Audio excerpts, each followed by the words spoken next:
So joining me now is Peter Williams, who works with Catholic Voices, a group trying to improve the Church's representation in the media. And just looking at that report there, the number of people who gathered in that particular assembly, obviously this isn't something that is widespread, but nevertheless, as we were hearing in Rory's report there, gatherings like this, book clubs, it's something that seems to be growing in appeal at least. Well, what people often want are the very same things that religion often provides. So community, an interesting homily or talk on a Sunday, a sing-along, whatever. These are things that people are clearly looking for. And so some people who identify themselves very much as atheists have said, well, we want all of that, but we don't want the religion bit. So that's why this phenomenon has come about. It is a very tiny proportion of people, as has already been said. It's very much white, educated, middle class, and I suspect it will probably stay that way, if for no other reason that most British people, like I think most Europeans and maybe also Americans, don't like to identify themselves as atheists because it sounds a bit negative. But perhaps, and this is actually trying to get rid of some of that negative connotation.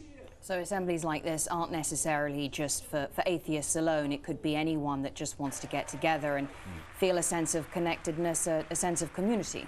I think that's right. And the person who actually co-founded this with Sanderson Jones, she's an agnostic, which was interesting. But they do use the term atheist.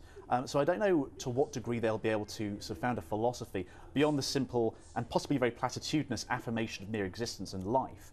But hey, you know what? If people enjoy this kind of thing, that's up to them. But I think that, I mean, when I go to church, you know, it's not just the beautiful music that I enjoy at the London Oratory. It's not just simply the wonderful homilies and the wonderful community. It's fundamentally the relationship with Christ. It's the relationship with God that gives life to that. And I think that what they will find after a while is that that's something fundamentally missing from this.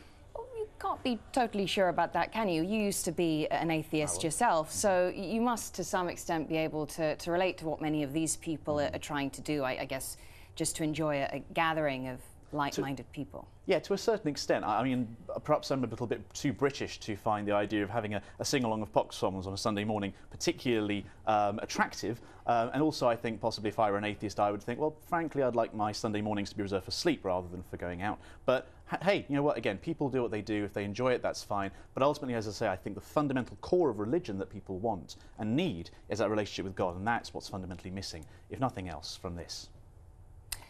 All right, well, thank you very much, Peter Williams. Good to get your take on this. Thank you very much.